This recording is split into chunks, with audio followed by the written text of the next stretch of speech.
Vérissure, le numéro 1 des alarmes en France. Rendez-vous sur vérissure.fr pour votre demande de devis gratuit. Vérissure présente. Sud Radio, parlons vrai chez Bourdin, 9h-10h, Jean-Jacques Bourdin. Il est 9h36, nous allons continuer évidemment à débattre, à parler politique, parce que la période est très politique et que les élections législatives se profilent. Bien, vous réagissez évidemment au 0826 300 300 comme vous avez l'habitude de le faire, n'hésitez pas. Depuis ce matin, j'ai beaucoup d'électeurs et d'auditeurs qui ont voté RN et qui nous racontent pourquoi ils ont voté RN, avec ce sentiment de dépossession, avec ce sentiment que Paris décide tout sans penser une seule seconde à ce que pensent et à ce que vivent les hommes, les femmes et les enfants qui habitent dans des régions un peu plus rurales ou dans des petites villes ou des villes moyennes. Bien. Ça, c'est le sentiment ressenti. La réalité des choses, c'est que le président de la République va tenir une conférence de presse cet après-midi. La réalité des choses, c'est que dans les médias, évidemment, on s'est emballé depuis ce matin. Et que dit-on ? Ça y est, le président de la République pourrait mettre sa démission dans la balance si jamais le Rassemblement national gagne au fin du mois de juin, début juillet. Ça, ce sont des élucubrations de journalistes qui veulent se faire plaisir et remplir leurs antennes. Ça, c'est le problème des chaînes d'infos en continu qui ne cessent de divaguer jusqu'à cet après-midi sur le sujet. Vous allez voir, ça va durer toute la matinée, c'est certain. Alors, 2 invités pour parler politique ce matin. Par ordre alphabétique, Philippe Brun, ex-député sortant. Donc député sortant, ex-député PS de l'Eure, bonjour. Bonjour. Depuis hier, vous n'êtes plus député, hein, Philippe. Depuis minuit. J'ai été dissous. Vous avez été dissous.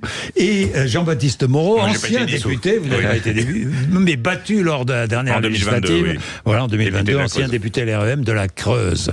Bien, vous êtes là tous les deux, merci. Franchement, avant de parler de dissolution, ces élucubrations journalistiques sur une possible démission d'Emmanuel Macron, vous y croyez, vous, Philippe Brun ? Non, moi pardon. On laisse parler peut-être l'ami du président. On va laisser parler l'ami du président. Mais non, mais pour bien connaître Emmanuel Macron quand même depuis 7 ans maintenant, ça serait acter l'esprit de défaite, c'est-à-dire dire qu'il a une chance de perdre et donc menacer de démissionner, c'est absolument pas ni dans son esprit ni dans son ADN à mon avis, parce que ce qu'on veut c'est avoir une majorité, c'est pas, on va pas envisager déjà la défaite alors qu'on est juste rentré en campagne, c'est absolument contre-productif et à mon avis ça serait vraiment une erreur majeure. Philippe Brun, vous en pensez quoi ? Écoutez, moi, je ne sais pas. Le président de la République fait du mauvais Machiavel depuis maintenant 7 ans. Alors, on a eu le dernier épisode, c'était ce dimanche. Moi, je m'attends évidemment à tout. Enfin, s'il veut mobiliser contre lui le 30 juin et le 7 juillet, effectivement, il faut qu'il mette sa démission dans la balance et les Français sont très nombreux à aller voter contre lui. Ça, c'est certain. Ça, vous avez raison. Philippe Brun, vous étiez contre cette idée de dissolution. Vous n'êtes pas favorable. 61% des Français trouvent que c'est une bonne décision. Vous avez vu ça ? Écoutez, je pense tout simplement qu'on a été élu pour 5 ans et qu'il vaut mieux essayer de faire avec les élus qu'on a choisis et qu'on peut pas être en campagne permanente. Maintenant, il y a une dissolution. Et je suis en campagne, évidemment, permanente. J'ai fait ma première réunion hier soir, j'en fais une autre jeudi à Pont-de-l'Arche à 19h. Et beaucoup de gens, évidemment, m'ont écrit. Moi, j'ai évidemment pas peur de l'élection. Ce qu'il faut, c'est qu'on ait suffisamment de temps pour expliquer aux gens l'enjeu de cette élection. Et c'est peut-être ça la difficulté. On a seulement 15 jours. Là, on est à 18 jours du premier tour. Et la campagne s'arrête le vendredi soir. Donc, on a seulement 15 jours de campagne. Donc, c'est extrêmement court pour affûter nos arguments, pour faire valoir nos projets.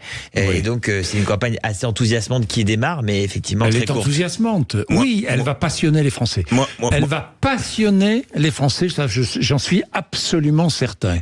Moi, pour ma part, j'y étais favorable, pas pour récupérer mon siège. Je m'en fous, mais mon destin personnel n'importe peu. Oui, je me représente. Je me représente en Creuse, je l'ai annoncé hier. Renaissance Renaissance, oui, mais c'est d'abord pour le territoire et pour lutter contre les extrêmes à gauche et à droite. Surtout, c'est surtout ça l'enjeu de ma candidature. Et j'étais favorable parce que on voit bien qu'est-ce qu'on aurait dit si le président Macron, à la suite du score des européennes, qui a été un vrai choc pour le pays, avec un RN qui est à 35%, qui a le double du deuxième. Donc, qu'est-ce qu'il en aurait dit dit s'il avait rien annoncé dimanche soir? Qu'est-ce qu'on aurait dit si il avait fait things as usual et on continue la même chose? Enfin, je veux dire, tout le monde aurait été révolté et à juste titre. Donc, il fallait un électrochoc. Il faut clarifier les choses. Il faut clarifier qui veut à l'intention de gouverner avec l'extrême gauche, qui a l'intention de gouverner avec l'extrême droite, et qui est encore républicain dans ce pays. Et c'est l'enjeu de ces élections législatives. Alors, Philippe Brun, vous avez l'intention de gouverner avec LFI?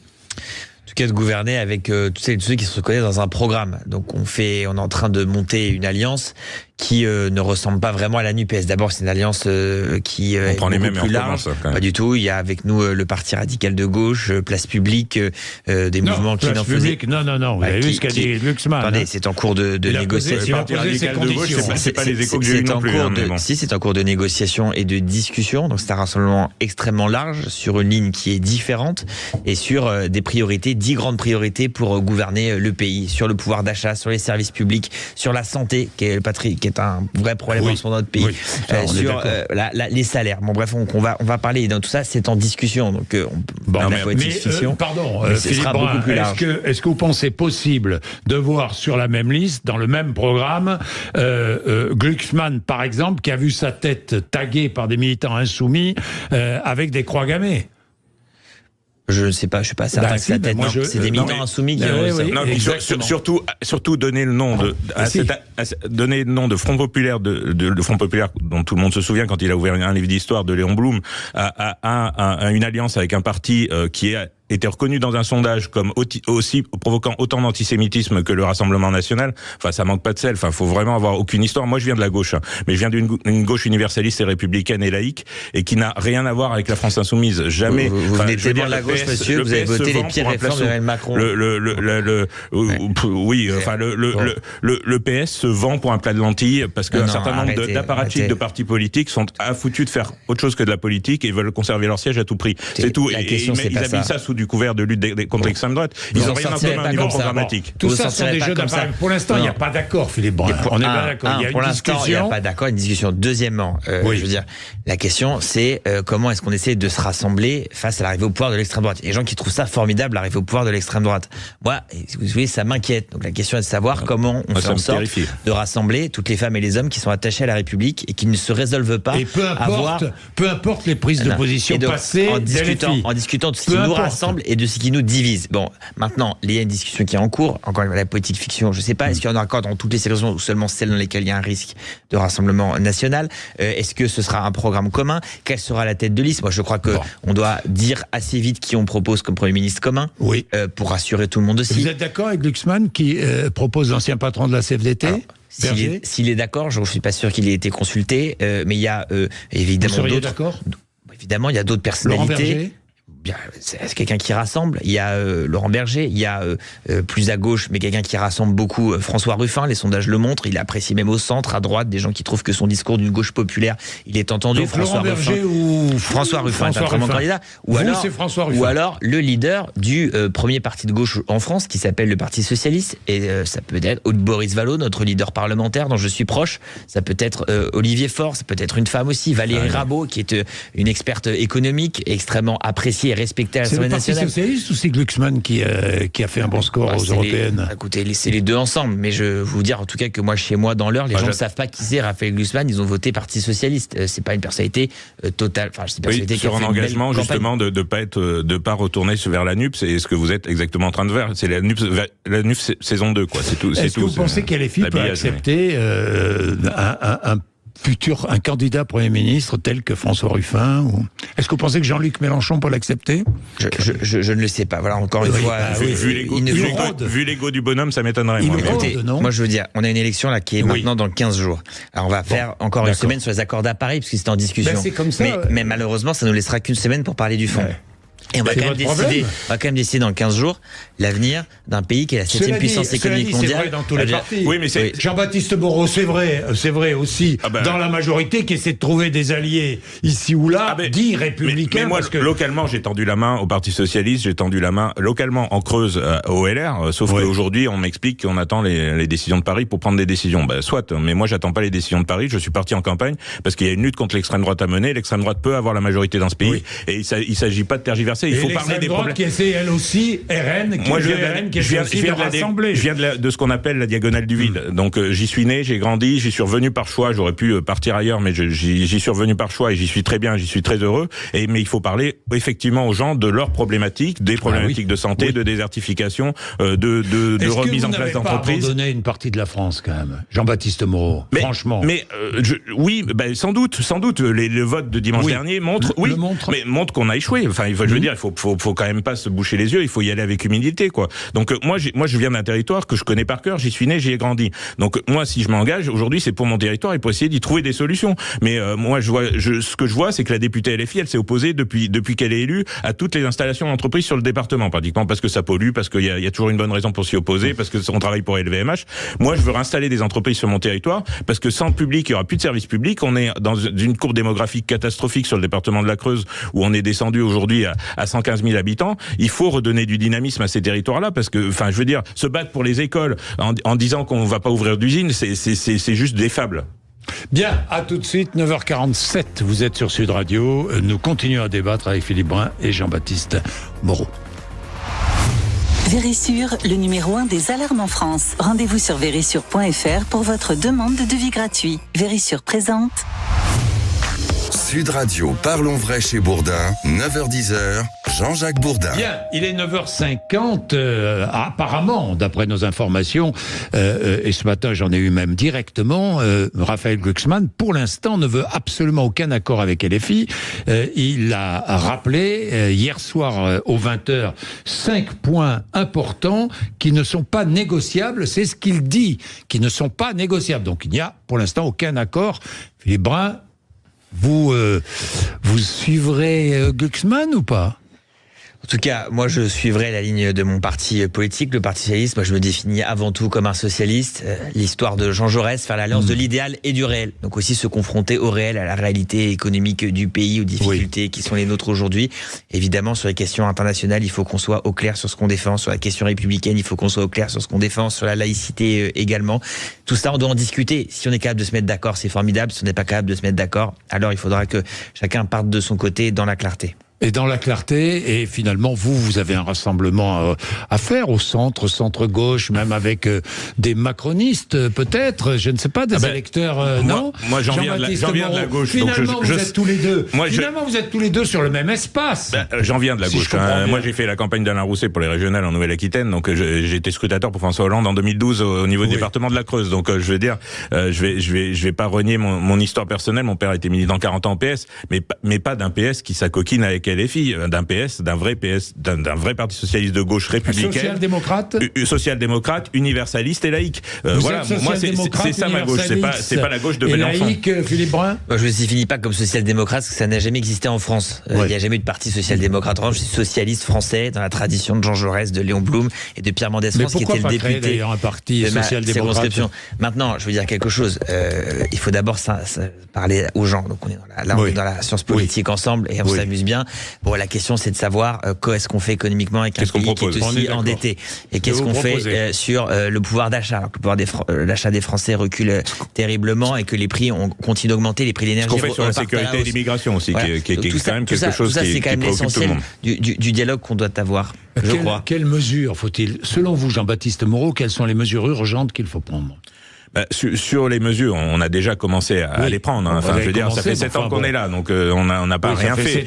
Sur le pouvoir d'achat, sur le pouvoir d'achat, quand l'inflation était au taquet, il y a eu des boucliers tarifaires qui ont été mis en place sur l'énergie. Là, on a réinvesti sur les centrales nucléaires, ce qui va permettre de baisser. Bruno Le Maire a annoncé en fonction en 2038. Oui, mais Bruno Le Maire a annoncé ce matin, pas plus tard que ce matin, que les prix de l'électricité allaient baisser de 15% au mois de février 2025, parce que justement, la France s'est toujours mis en capacité de produire son électricité elle-même, électricité mixte entre le nucléaire et les énergies renouvelables, ce qui permet de réduire ce prix d'électricité et de surtout réduire la dépendance vis-à-vis du gaz et du pétrole que l'on ne produit pas et qu'on importe massivement et qui fait basculer notre balance commerciale depuis des années dans un trou. Donc là-dessus, il faut la souveraineté industrielle et la souveraineté alimentaire française est aussi un moyen, et moi je suis ancien paysan sorti de l'agriculture depuis peu, c'est un enjeu enjeux essentiels si on veut assurer justement le pouvoir d'achat de nos compatriotes, parce que on maîtrisera nos prix si on le produit nous-mêmes. Si on importe, on dépendra de la conjoncture internationale et de la conjoncture mondiale. Donc ça, c'est la première chose, c'est relocaliser la production industrielle, ce qu'on fait depuis 7 ans, relocaliser l'agriculture, ce qu'on a peine à faire, et il faut accélérer là-dessus, parce que on se désagriculturalise comme on s'est désindustrialisé, et ça, c'est une préoccupation majeure, moi, qui vient d'un département très rural et très agricole, c'est une inquiétude. Aujourd'hui, il y a de la déprise agricole un peu partout. Donc, c'est des enjeux essentiels. Est-ce qu'il faut revenir sur la réforme de l'assurance chômage? Est-ce qu'il faut la mettre non, faut pas la mettre à la poubelle. Aujourd'hui, il faut. Moi, j'ai pas une entreprise chez moi, pas un artisan qui m'explique. Moi, je voudrais embaucher. J'ai du boulot, j'ai un carnet de commandes plein sur un an. Je sais pas comment. Je suis obligé de refuser de faire des devis parce que j'ai pas le personnel pour faire les boulots. Donc, il y a un problème. Et justement, sur l'immigration et tout ça, l'immigration de travail, c'est pas un gros mot pour moi. Quand je vois le RN qui va interdire l'immigration, nous, c'est pas le problème. Nous, on veut bien des gens pour travailler. Et il y a plein de gens qui demandent qu'à travailler en plus. Donc il faut faciliter ce passage dans le monde du travail. Philippe Brun. Oui, voilà, des propositions urgentes. On a évoqué beaucoup de sujets. Bon, la première. L'assurance chômage. Sur l'assurance chômage, qui est un sujet évidemment très important. Regardons la situation économique du pays en face. Plusieurs instituts prévoient une hausse du chômage cette année, la croissance qui est très faible. Je ne crois pas que ce soit le meilleur moment pour moins indemniser les chômeurs au moment où il va y avoir plus de chômeurs. Ce qu'on appelle une politique procyclique, voilà, qui va aggraver la crise. Moi, je pense que c'est plutôt une mauvaise idée. Et puis, la raison de pénurie de main-d'œuvre, elle ne vient pas de la générosité de notre système, puisque les pénuries de main-d'œuvre qu'elle a même aux États-Unis, qu'elle est même au Royaume-Uni, qui sont des pays qui n'ont pas la générosité de notre système social. La pénurie de main-d'œuvre, c'est un déficit important de formation et une rupture démographique, parce qu'il y a beaucoup de départs en retraite de la génération du baby-boom. J'ajoute le post-Covid, où les gens ont envie de changer de métier, ont envie de trouver davantage de sens au travail. On a malgré tout encore beaucoup de chômage et beaucoup. Il faut une vraie politique aujourd'hui de dialogue, notamment avec les syndicats, qui ont été un peu oubliés par la ministre du Travail sortante, Madame Vautrin. Sur la formation, il y a quand même beaucoup plus d'apprentissage qu'il y en avait quand on est arrivé en 2017. Moreau, sur tout votre développement. Donc je crois qu'il y a beaucoup de choses à faire sur le chômage. Ensuite, la vraie question pour moi, elle est centrale, c'est celle du pouvoir d'achat. Encore une fois, les gens n'arrivent plus à se loger, ils n'arrivent plus à se loger, ils n'arrivent plus à acheter de maison. Voilà, avec moins de 40% de crédit immobilier donné l'année dernière, ils n'arrivent plus à remplir le réservoir de leur voiture, ils n'arrivent plus à faire leurs courses. Moi, je pense que ça, c'est un sujet qui est central. Le deuxième sujet important, bien sûr, celui de la souveraineté. On est d'accord sur le constat. Maintenant, depuis 7 ans, je ne nous trouve pas plus souverain qu'Emmanuel Macron par le passé. Si, tous les chiffres montrent la réindustrialisation. Messieurs, merci. Tout de suite, Sud Radio Média après les infos. Valérie Expert, Gilles Gansman reçoivent Caroline Loeb, qui est comédienne et chanteuse, qui sera là avec nous. Il est 9h57. Sud Radio, parlons vrai chez Bourdin, 9h-10h, Jean-Jacques Bourdin. Avec Vérissure, le numéro 1 des alarmes en France. Rendez-vous sur vérissure.fr pour votre demande de devis gratuit.